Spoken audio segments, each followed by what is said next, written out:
As you know, Gary, when we do our update or check-in, we score each of those 3 areas out of 10. And on the form, we have self, family, and business. And he gave the business 9. And the only reason he gave it 9 was because he never gives 10s. Okay. And then when he came to the family, he gave it 3. And when he came to himself, he gave it 2. And he went on, and all he talked about was the business. One of the guys said to him, he said, "You need to sort your life out." And the guy took real offense to it. And he said, "What do you mean?" He said, "Well, all you ever talk about is the business. Here today, you're giving it 9. He said, "What about the 3 and the 2? And he said, "What's going on there?" He said, "You didn't talk about that at all."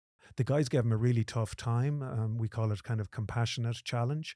So really for his best interest. And he was telling us he was driving home and he spent about half of the journey home really annoyed with the challenge that he got. Because he was saying to himself, like at the time, he was seemingly one of the fastest growing businesses in Europe. Oh, wow. Right. And he had got awards and so on. And he was going to say, "I'm such a successful business person. Who do they think they are to challenge me?" He then looked up at his rear mirror, which was askewed, and it actually was looking at him, and he saw a reflection of himself in the mirror, and he just saw this person he couldn't believe. He saw how unhealthy he was. And so he spent the other half of the journey going home planning to change. And he's a really capable guy, as you can imagine, if he's got such a successful business. And that was a November meeting, and he came back in January. And talk about a turnaround. He was 2 stone lighter. So he started exercising, started reading, started looking after himself.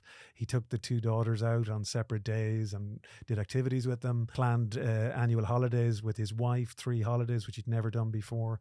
But what was really interesting, he said that January was his best month in business for 12 months. So it just shows you that when these areas are being attended to, they affect the other areas, just like the horses in the carriage, they all affect each other.